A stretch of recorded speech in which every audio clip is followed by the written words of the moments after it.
like if one of your appendix burst. Sounds pretty painful, right? Well, with my career, this is just one of many things I would like to help and hopefully prevent from happening. Hello, my name is Bryanna Roby, and my career is a general surgeon. General surgeons operate on a variety of things, but what you mostly hear about are kidneys, appendixes, stomachs, spleens, pancreases, livers, gallbladders, small large intestines, and thyroid glands. This was my first career choice because I wanted to help people in ways that doctors can't. This is why my second career choice is a pediatrician.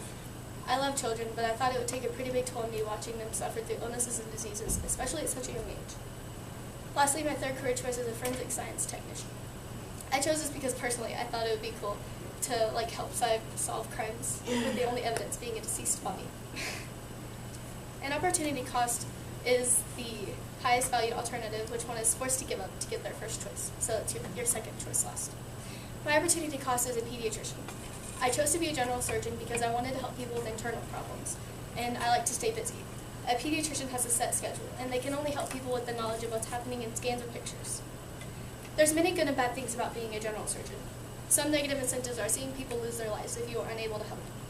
It does have a busy schedule, which can be a good thing because I like to have something to do, but it can be bad if you're trying to spend time with your family and friends.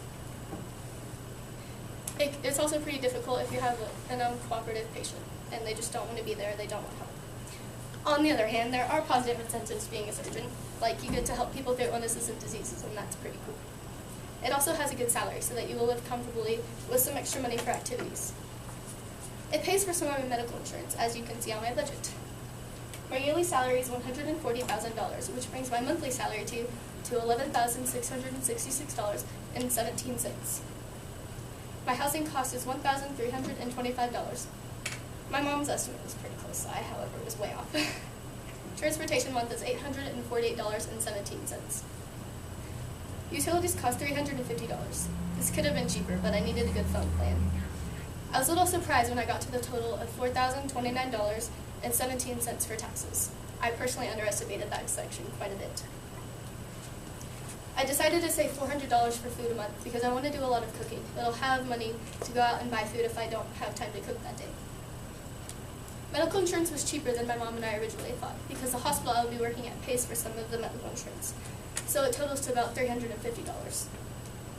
To pay for my many years of college, school loans cost $932.02. Toiletries cost $100, and discretionary cost $3,331.69 to pay for things needed in my house and savings. After figuring out all of those prices, taxes ended up being my most expensive category at 35%. Following that is discretionary at 29%. Housing is 11% to pay for my apartment and rent, and school loans and transportation almost tied at the same percent. Both school loans was 1% more at 8%, and transportation is 7%. Utilities, food, and medical insurance all equal 3%. Toiletries was my smallest category at only 1%.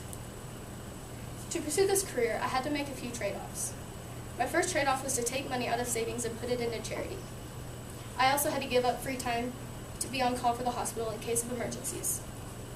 I did have to move away from my family to go to the colleges needed for my career. A big step to becoming a general surgeon is that you have to write a resume. My resume states that I went to the University of Kansas and got my Bachelor's of Science in Pre-Medicine. Then I moved on to the University of Kansas School of Medicine, where I studied and eventually became a doctor of medicine.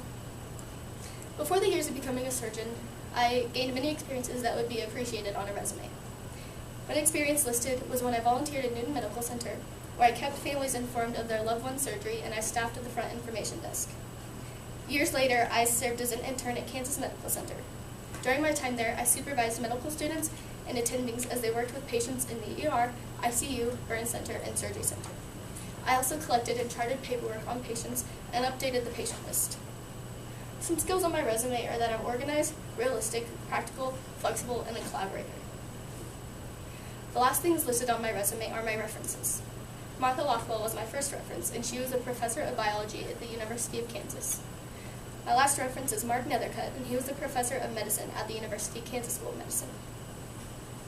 When you send in your resume, a letter of application is sent in as well. I wrote to Margaret Peterson at the University of Kansas School of Hospital.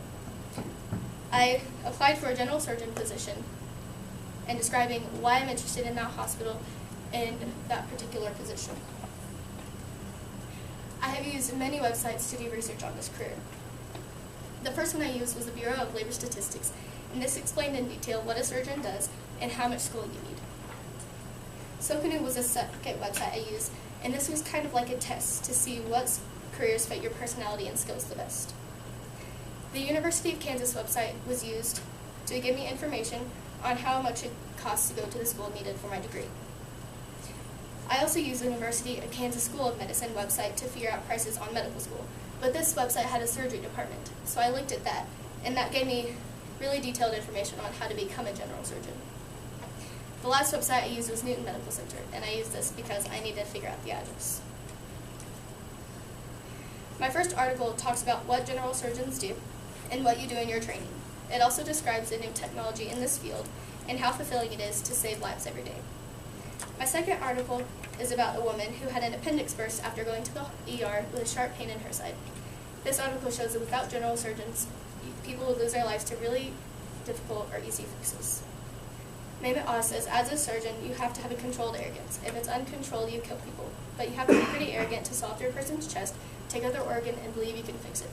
Then when you succeed and the patient survives, you pray because it's only by the grace of God that you get there.